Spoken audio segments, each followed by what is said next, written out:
You're not stuck because self help books don't work. You're stuck because you're lazy, inconsistent, and addicted to excuses. You don't have a self help problem, you have a self discipline problem. And the truth is simple: books can't fix lazy. But of course, blaming the book feels better, doesn't it? Self help is just a scam. They'll all say the same thing.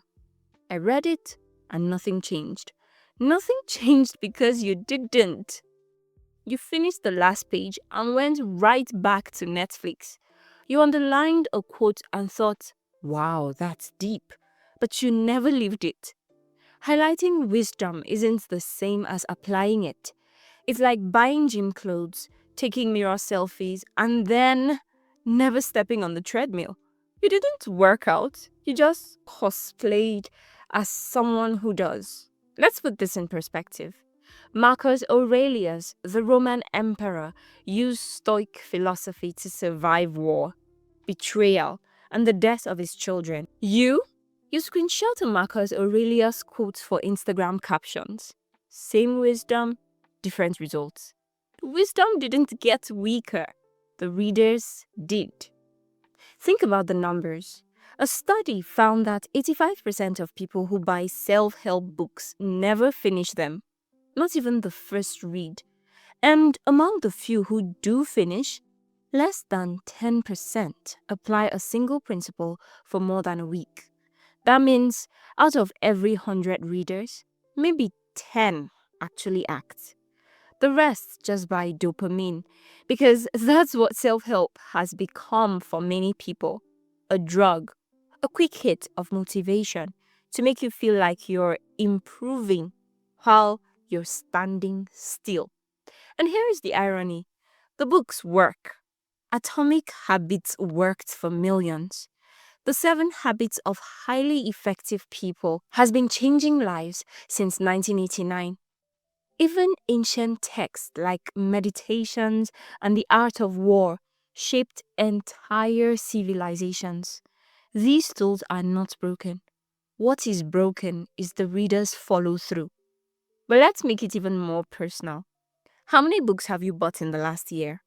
5? 10? More?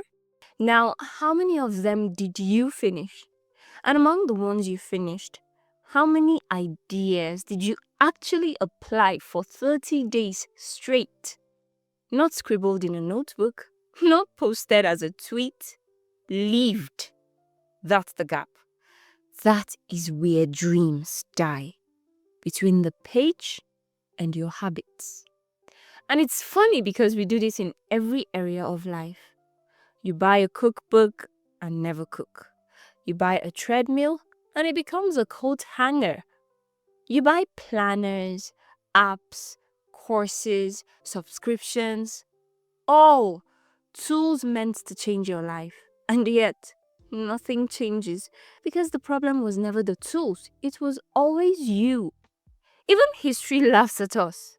Benjamin Franklin created a daily habit tracker in the 1700s, long before James Clear sold millions of copies of Atomic Habits.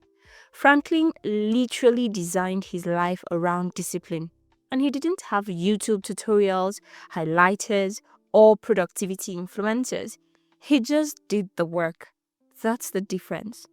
Now, here's the brutal contrast. Most people treat self help books like comfort food.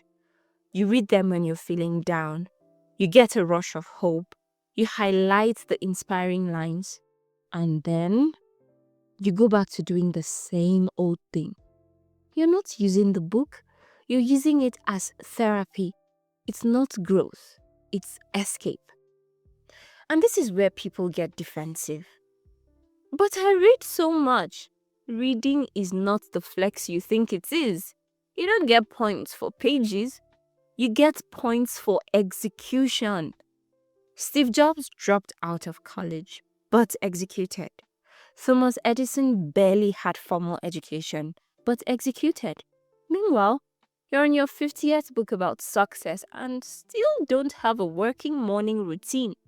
You don't have a knowledge problem, you have an action problem. Let me give you a stat that stings.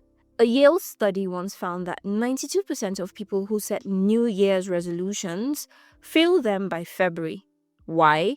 Not because the goals were bad, not because they didn't know how. They failed because habits are hard and discipline is boring. And no book can leave your boring daily grind for you. It's true that starting is the hardest part. The brain loves comfort. And breaking old patterns feels like walking through quicksand. But that initial friction is precisely where true growth begins. So the next time you call self help books repetitive, remember this: the advice repeats because you still haven't done it. The book keeps telling you to wake up early, eat clean, exercise, save money, practice gratitude. Not because it's a broken record, but because you're a broken executor. The message doesn't need to change. You do. Now let's add a little humor here. People love to say, I already know that stuff. Oh, you know it? Fantastic. Then where's your six pack? Where's your thriving business? Where's your financial freedom? Knowing isn't the same as doing. If knowledge were power, librarians would rule the world. Here is the part where it gets real. Take one book, just one. Pick any principle that resonates. Don't read 10 books this month. Just read one and apply one lesson with military consistency for 90 days. Track it, leave it, fail, and retry. If your life doesn't move even slightly, then fine. Call self-help a scam. But until you've actually done the work, you don't get to blame the books. Imagine for a second what your life would look like if you actually applied that one lesson. What if you consistently woke up an hour earlier? What if you truly prioritized that workout or dedicated yourself to that skill for 90 days?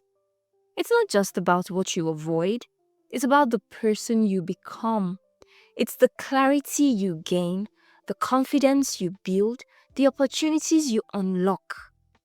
Discipline isn't a punishment, it's the bridge from who you are to who you aspire to be. It's the ultimate act of self love disguised as hard work. Because maybe the problem isn't the book, maybe the problem is you. And if that stings, good. That means you've stopped using books as anesthesia and started hearing the alarm clock. Growth doesn't come from comfort, it comes from the mirror.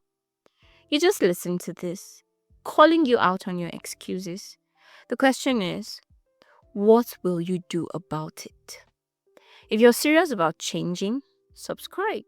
If not, go back to scrolling. But don't lie to yourself. The choice is yours.